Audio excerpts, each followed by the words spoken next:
এখানে তৃণমূলের পঞ্চায়েতের মেম্বার সহ এখানে জটলা ব্যক্তি বারবার ভোটারকে প্রভাবিত করার চেষ্টা করছে। আমরা এখানে বলছি, তারপরেও সরছে না। গাড়িতে উঠে যাচ্ছে, তখন আমাদেরকে অসভ্য মাসে গালি গালাজ করে। ছুটে আসছি, যে দেখে 100 মিটারের মধ্যে ভাগাতে হবে, এটা আউটসাইডার। যদি ওরা ভোট দিতে যায় লাইনে আসুক না, লাইনে যারা আছে তাদের কাউকে তো সেন্ট্রাল ফোর্স বা স্টেট ফোর্স কিছু ডিস্টার্ব করবে না।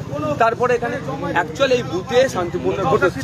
তৃণমূল কংগ্রেস এই বুথ ওদের মাইনাস হবে, সেই জন্য এর একটা হিংসার পরিস্থিতি তৈরি করে এই পরিস্থিতিটা আনতে হবে, যাতে ভোটাররা ভয় পেয়ে যায়, না আসে। কিন্তু এই শান্তিপূর্ণ ভোটটা হচ্ছে তৃণমূল আজকে তারা বুঝতে পেরেছে তাদের পায়ের নিচে মাটি না, সেই জন্য একটা হিংসার পরিবেশ তৈরি করছে। পুলিশ লাঠি চার্জ করলো আমরা দেখলাম, তবে করলো।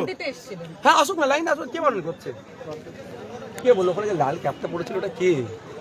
ওটা কোনো দলের তৃণমূলের পঞ্চায়েতের মেম্বার। দেখুন দেখো, পুলিশকে লাঠি চার্জ করতে দেখলাম, লাঠি চার্জ করলো, তারপর ফাঁকা হলো। করলে তা দৌড়ে এসে ভোটারকে প্রভাবিত করলে, ভোটারদেরকে ডিস্টার্ব করলে, দৌড়িয়ে আসতে পেরেছেন পোস্ট যদি না কাজ করে। এরা কি তৃণমূলের লোক যারা ছিল? 100% তৃণমূলের লোক। এখন সাধারণ মানুষ সেজে যাচ্ছে। এরা কি ভোট লুট করার জন্য আটকাচ্ছে, ভোট প্রভাবিত করছে। ভোট লুটের চেষ্টা চলছিল। এই মুহূর্তে তুমি দেখছো নওশাদ সিদ্দিকী এই বুথে খবর পান, তারপরে এই বুথে আসে